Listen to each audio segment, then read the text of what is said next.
سوال یې ورور کړی دی چې داسې دعا راته وښایه د قرآن نه یا د حدیث نه چې د هغې په ویلو سره د یو انسان حفاظت وشي د بیماریانو نه. الجواب: د پیغمبر صلی الله علیه وسلم حدیثونه پاگی کی بیشمار دعاگانی دی او اذکار دی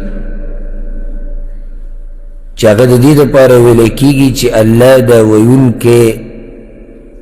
دا ہر قسم شر نو ساتی او من دلتا اگه یعنی یو نه ذکر کو یو دعا یا یو ذکر چی دا خوبی اگده خبرتی جوڑی یو صوبتی ذکر کو دا غینا مخ کی دا خبر یاد ساتل پکار دی چه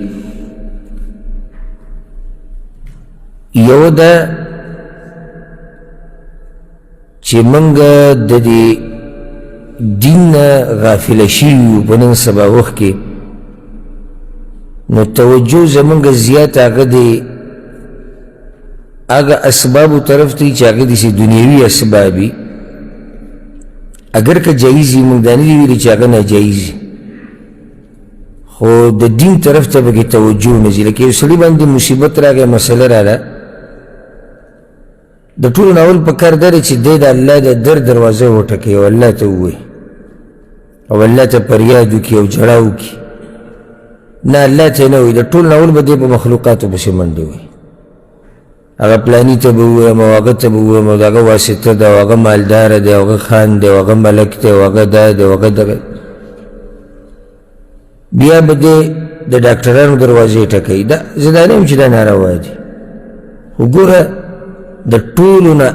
اول خبر یا اولنی خبر چی دا مسلمان پا ذہن کی رازی دا مصیبت پا وقت کیا قد دا چی اگا چا سر رابطه مضبوط کی دا چا پلاس کی چی مصیبت راوسته دی و لری کول دی دا غسر رابطه مضبوطه کی که تا پا زرگاو ڈاکٹرانو پسی ہو گرزے کنا او پا بچایانو پسی لارشی او پا مالدارانو پسی لارشی او پا خانانو ملکانانو پسی لارشی او دمرا پسی ہو گرزے چرا پیزار دی وصولی گی او سوری شی ستا مسئلہ دا آگا وقت پوری نحل کی گی جسو پوری عرش والنی بختری نو داگا اللہ سر رابطہ مضبوط ساتت که نور اسباب لٹھیم سی خوچی بنیادی اعتماد او یقین اگستا پا اللہ باندی نو دا اذکار او دا دعاگانی چکنی قرآن کی راگلی دی یا احادیثو کی راگلی دی دا دین زمان دا پختانا انتہائی غافل دی انتہائی تکی وسر لگو انتہائی غافلہ لگنا انتہائی او که سوک پاکی پروتون دے سبحان اللہ یعنی سوکی شوقم ساتی نو آگا داگا بیدتیانو مولیانو تا داگا بیدئی اذکار خوری دی یو لاک پیری بداوے دو لاک پیری بداوے دا سورت یاسین ختم بدی سکے اپلانے ختم بدا کے اوگا بدی سکے نو یا خود غافل دی او که کوشش کئی نو آگا دا دیسی مولیانو پلاس بیا ورگری دی چه آگا مولیانو تا ناروا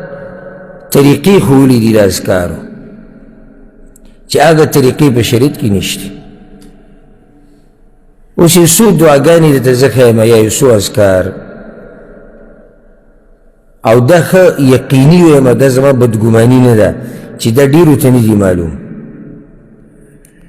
من تا صرف دا خبرو دوا شوی دا چی کلا کینو با مجلس کی کرنا ہر یو مفتی دے ہر یو تقوادار دے ہر یو عالم دے ہر یو شیخ دے ہر یو پا قرآن پوئی گی ہر یو پا حدیث پوئی او ذکر یو پیر زیو مجلس کے ناسو ما تقریباً دی سے دونیم کال بکی گی یا دری دی سے ماہ کی یو زید تلی او سجی کی ملگرو سر ناسو یو کس پا کراغا دیر زیت خبری شروع کر بیادب انتکیو ایسے ہر خبر کی بارا دانگل لیکن ما اتلک صبر کوا خبری تغوگی کی دا دلتا پوہ خلق ناس دی سے بارا خبر کی را دانگل وینا دی سے پوہ همنگم یوئی ما اتماتا د ماښام په اذکارو کې یو څلور ووایه ځه د ماښام په اذکارو کې ته ماته یو څلور ووایه چې ستا اوس پته ولګي نو کله یو غر ویشتو کله بل غر ویشتو د خبرو دوا شوې دی بازو ته پرېږدې دا پالتو خبرې دین زده کوي دین قرآن او حدیث زده کوي د سحر او ماښام اذکار دا وایي په اهتمام سره الله سبحانه وتعالی به د هر شر نه ساتي د فرض منځنه بعد چې کوم اذکار دي جمعات کې وې که په لاره کې وې که کور ته لاړ شي هلته یې وې د دې اهتمام کوه که د کار په ځای کې وې الله به د هر شر نه د هر مصیبت نه د هرې بیمارۍ نه به الله ساتي موږ پسې را خلک ډېر راځي دا وظیفې غواړي د مریانو په وظیفو عادت کړي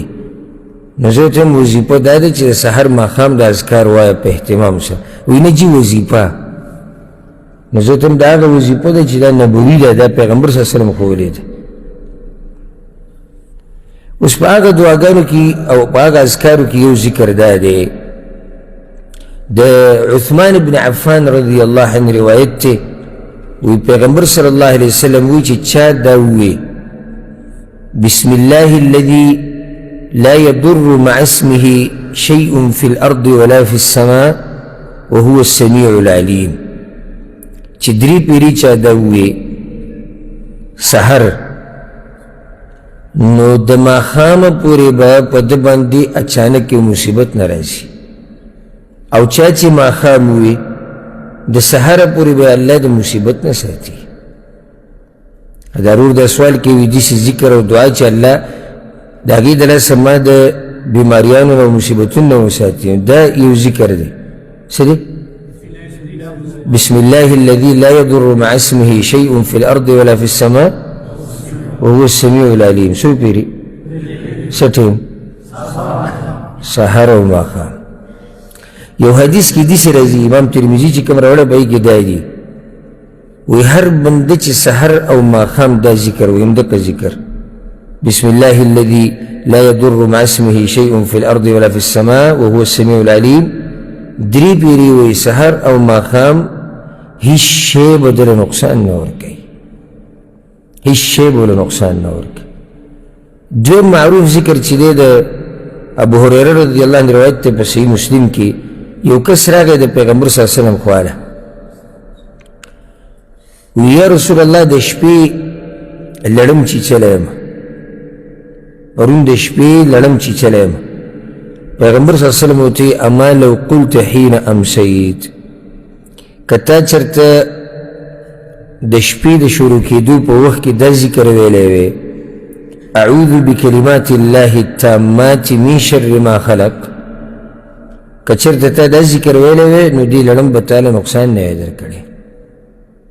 اعوذ بکلمات الله التامات من شر ما خلق دغه شان یو دریم ذکر چې دی د عبدالله بن خبیب رضی الله عنه روایت دی امام ترمذي راوړی هغه وایي چې یو پیر موږ د شپې ووتو خو داسې شپه وه چې سم باران ورېدو او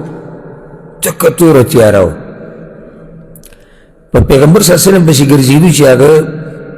یعنې راشي زموږ دپاره لمونځ وکړي وایي موږ وموندو وایي چې اصلیتو لمونځ ونکړو وایي ما څه ونه وي وی بیا ما ته وی چې وایه وی ما هېڅ ونه وي وی بیا راته وی چې قل وایه وی ما هېڅ هم ونه وي وی بیا راته وی چې وایه وی ما ورته وی چې یا رسول الله ما اقول څه ووایم وی ما ته وی چې وایه قل هو الله احد والمعوذتين حين تمسي وحين تصبح 3 مرات تكفيك من كل شيء قل هو الله احد وایه قل اعوذ برب الفلق قل اعوذ برب الناس دا درې سورتونه سحر درې پیرې وایه ماښام یې درې پیرې وایه د هر شي نه ستا دپاره کافي دي الله به ستا حفاظت کوي یو دا ذکر دی چې سړی وایي نو الله یې د بیماریانو نه د مصیبتونو نه او سختو نه ساتي عبدالله بن عمر رضی الله عنهما روایت دی امام ابو داود امام ابن ماجه راوړی وی پیغمبر صلی الله علیه وسلم سحر او ماخام چرته دا دعا نه د پرېښودي هغه دا ده اللهم إني أسألك العافية في الدنيا والآخرة اللهم إني أسألك العفو والعافية في ديني ودنياي وأهلي ومالي اللهم استر عوراتي وآمن روعاتي اللهم احفظني من بين يدي ومن خلفي وعن يميني وعن شمالي ومن فوقي وأعوذ بعظمتك أن أغتال من تحتي دا دعا چې څوک وایي سحر او ماښام رب العالمین د هر شر نه په امان کې ساتي دغه شان عبدالله بن عمر روایت دا هم د په صحیح مسلم کې پیغمبر صلی الله علیه وسلم به دا دعا ډېره غوښته اللهم إني أعوذ بك من زوال نعمتك وتحول عافيتك وفجاءة نقمتك وجميع سخطك دا دعا چې څوک وایي الله د هر شر نه ساتي شپږمه به ذکر کو اخرنۍ ما تاسو ته چې موږ دعاګانې نه راجمع کوو هسې یو څو ته ذکر کوو مشهورې او دا حدیث امام ابو داود امام احمد راوړی دی انس بن مالک وایي پیغمبر صلی الله علیه وسلم به دا دعا غوښته اللهم إني أعوذ بك من البرص والجنون والجذام ومن سيء الأسقام په دې کې الله پورې پناه ونیوی شوه د ټولو بیماریانو نه په دې دعا کې او په دې باندې الحمدلله زموږ یو کتاب دی رحیق الازهار فی الادعیة والاذکار او په کې په سلونو دعاګانې د الله په توفیق سره موږ راجمع کړي خو دا د هغه چا کار چې چا شوق وي موږ ته پته وي الحمدلله دومره تجربه شته چې سړی پېژنو چې را مخامخ سړی چې ناست دی د شوق شته دی یادولو که نه چا چې شوق وي هغه دا قسمه کتابونه پیدا کړي ځان سره یې ګرځوي یادوي یې ترجمې ګوري کوشش کوي چې زما دا ژوند ټول د دعاګانو د اذکارو په منځ کې تېر شو اوس ما چې را شپږ دعاګانې وي دا چاته یادېږي یو کس به وي یو په دې نوو کې څوک نشته درې به کې چاته نه وي یادې ناسبه جی سر میں نے تو ووایه